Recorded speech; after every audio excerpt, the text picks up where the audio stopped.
BYU at Utah, the Holy War, whatever you want to call this game, right? I mean, they haven't. This hasn't been a conference game, and Lord, I don't know. I don't know the last time that this was a conference game for these guys, and the implications for both of these football teams. Not that Utah's in it to win the Big 12, but the fact that they get a chance to ruin maybe BYU's chance, or lessen their chance, their ability to make the college football playoffs. Yeah, you better believe that Rice Eccles Stadium, one of the most difficult places to travel to in college football. Yeah, you better believe that that place is going to be bumping, bumping. Okay, sure. Has Isaac Wilson been playing great football? No, not particularly. Has Utah been playing good football? No, not particularly. But sometimes it doesn't matter in rivalry games like this.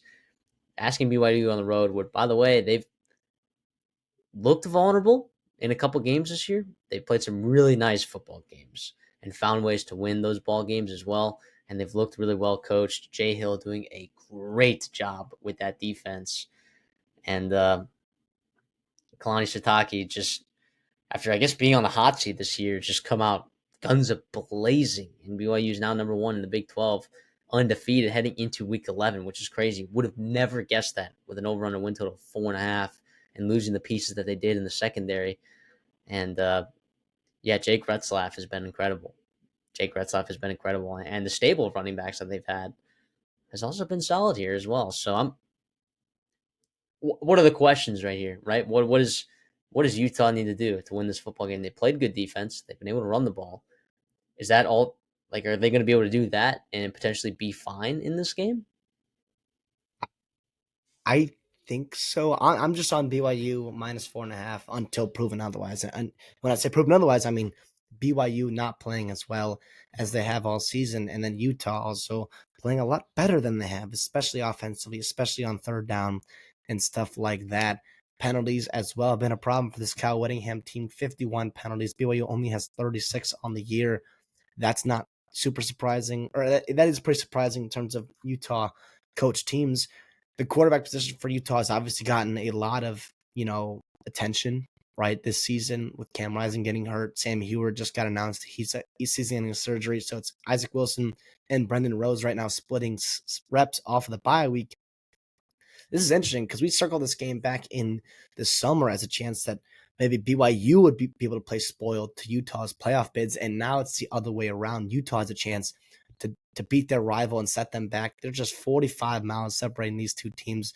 And to your point, in terms of being a conference game again, it was a conference game back when they were both in the Mountain West. I think at 2010, they both left. Utah went to the Pac-12, and BYU, I think, went to independent right at that point. So it's been about 15 years since they've played conference games together. Obviously, huge rivalry game. Obviously, a lot of implications in this game. Exactly why we wanted to cover this game. Yeah, to be honest, I don't really care who starts for Utah. Do you?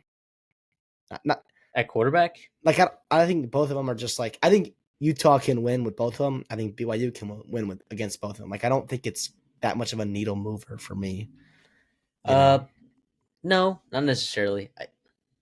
I do think like Provo being at elevation, helps. Oh, it's in It's not Salt that far of a Lake. travel. Yeah, I know. Oh, That's what I'm saying. Like BYU, the fact that they're in Provo, right? This is not like as big of a deal, right, for BYU to travel to Salt Lake City as obviously other teams. I mean, obviously, right, for geographical reasons, but it is going to be rowdy. It is going to be rowdy. Jake Retzlaff has played really good football this year. He stayed upright for the most part, but how many like how many really good defensive lines has BYU played this year? Like front sevens. I mean, you could argue UCF, but like, have they really lived up to your standards that you thought? You know, like you look at Kansas State, has their D line really lived up to what you thought their defensive line was going to be? SMU, has played really nice football in the front seven there, which is really surprising. But they weren't playing that good football that early in the season. I I think this is gonna be a close one, dude. I think this is gonna be low scoring. I like BYU to win, but I'll take Utah plus 4.5. I think this is a field goal game. I think Utah can take these guys down to the wire. Keys to the game for Utah, though: don't turn the ball over. All right. The fact that Utah is negative in the turnover margin, with the Kyle Whittingham coach football team is wild, right? It's highly unusual. Okay. They're the ones usually forcing teams to make mistakes, and they're the opportunistic ones.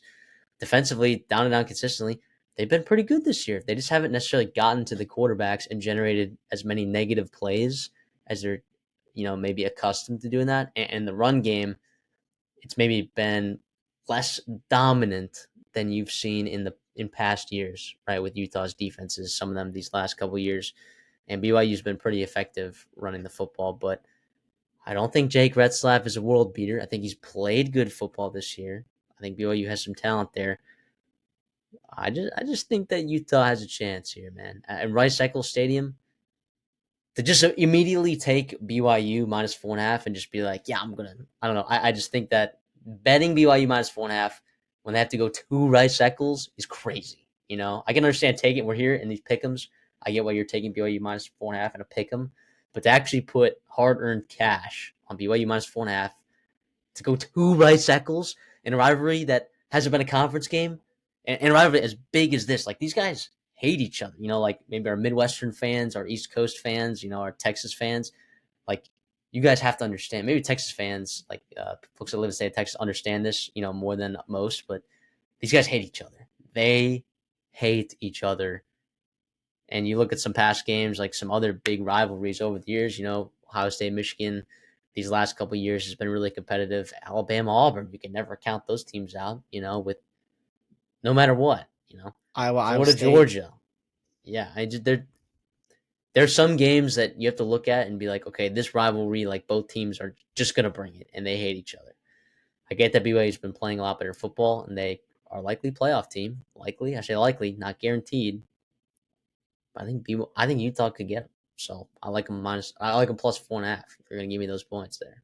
Yeah, listen, like you said, I'm not gonna be betting on it. I just, in terms of, I can't ignore what has happened all season long, or really since the end of September, in terms of when Cam Rising got hurt for Utah. It's been a different football team. BYU has been playing good football, but again, like you said, anything can happen off a bye week. There's still talent on Utah. There's talent in that front seven. There's talent on that offense too, with Micah Bernard, Jaden Glover. You got Keith Kuthi, the tight end. You've got Dorian Singer as well, Mooney Parks, Micah Pitt. Like there's a lot of talent there, a lot of talent there, and so it's going to be about executing and how good of a game plan can they put together. How bought in is Utah? I feel like they are bought in for this football game. I think they'd love the chance to spoil BYU's season. Yeah, yeah, man. It's going to be an awesome game. It's the 9:15 game, the nightcap there on ESPN, which will be a lot of fun. LJ Martin sounds like he's good to go for BYU, which is huge because Houston had success running the football against Utah. All right, they ran the ball for over 200 yards in that football game, and if BYU wants to go on the road here and help protect a guy like Jake Retzlaff, that would be really nice to get that ground game going. Yeah, I will say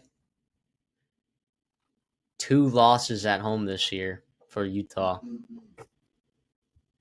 It's not awesome. It's not what we're used to.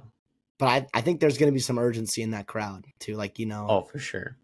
Like there'll be And some like really urgency. like the loss to Houston, that wasn't at home, right?